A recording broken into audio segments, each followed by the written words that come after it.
राधे राधे प्रिय साथियों, आप सभी लोग जानते हैं कि शारदीय नवरात्रि में इस पर बहुत बड़ा महासंयोग बना है और इस बार ये नवरात्रि पूरे 10 दिनों की है। तो इस बार शारदीय नवरात्रि की अष्टमी और नवमी तिथि कब रहेगी, हमको अपने व्रत का पारण कब करना है, कन्या पूजन कब करना है और कन्या पूजन कैसे करना है, सारी अद्भुत जानकारी आपको इस वीडियो में मिलेगी।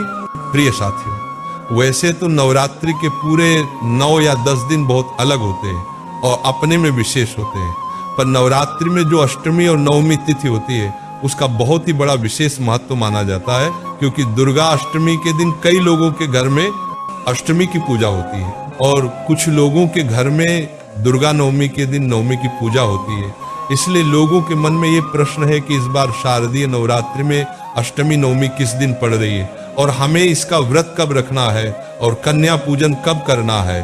देखिए महाराज, इस बार नवरात्रि में दुर्गा अष्टमी की तिथि 29 सितंबर को शाम 4:31 से शुरू होगी और तिथि का समापन 30 सितंबर को शाम 6:06 पर होगा। उदया तिथि के अनुसार दुर्गा अष्टमी इस बार 30 सितंबर 2025 के दिन मानी जाएगी और इसी दिन अष्टमी की पूजा होगी और कन्या पूजन भी आप लोग करेंगे। देखिए मेरे प्रिय साथियों, ज्यादातर लोग दुर्गा अष्टमी या महाअष्टमी के दिन ही कन्या पूजन करते हैं, तो अगर आप लोग भी इसी दिन कन्या पूजन करने वाले हैं तो कन्या पूजन का शुभ मुहूर्त वैसे तो सुबह से ही शुरू हो जाता है और दोपहर के लगभग 12 या 1 बजे तक चलता है। तो इस बीच में आप कन्या भोजन और पूजन करवा सकते हैं और अगर आप अष्टमी के व्रत में कन्या पूजन कर कर अपने व्रत को खोलते हैं तो वह सारे कार्य भी आप कर सकते हैं। तो महाराज, जब हम बात करते हैं नवमी तिथि कब है और इसका व्रत कब रखा जाएगा और इस दिन कन्या पूजन कब करना है, तो देखिए मेरे प्रिय साथियों, नवरात्रि में नवमी तिथि की शुरुआत 30 सितंबर को शाम 6:07 से होगी और इसका समापन अगले दिन 1 अक्टूबर की रात 7:01 पर होगा। उदया तिथि के अनुसार नवमी तिथि 1 अक्टूबर 2025 के दिन ही मानी जाएगी और इसी दिन आप सुबह से लेकर दोपहर के 12 या 1 बजे के बीच में कन्या भोजन करवा सकते हैं। और महाराज, कन्या भोजन करवाने के लिए आप अष्टमी को या नवमी को जब भी कन्या भोजन करवा सकते हैं। पूजन करें तो आप इस दिन सुबह जल्दी उठ जाए, स्नान कर ले और भगवानों को स्नान कर दे और पूजन कर ले और कन्याओं को भोजन कराने के लिए तैयारी शुरू कर दें।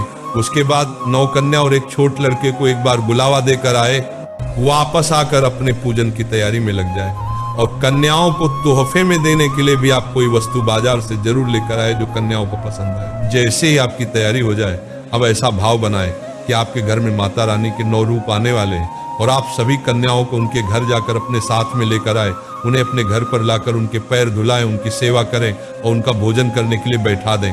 उन्हें आराम से भोजन करने दें। भोजन करने के बाद उन्हें कुछ समय खेलने दें और आखिर में जब वह थक जाए उसके बाद आप उन सभी की पूजन करें, उनके पैरों में माहौर लगाए, उनको तिलक करें, उनको कुछ पैसे दें और जो भी तोहफा आप लेकर आए हैं वह सभी कन्याओं को दे दें।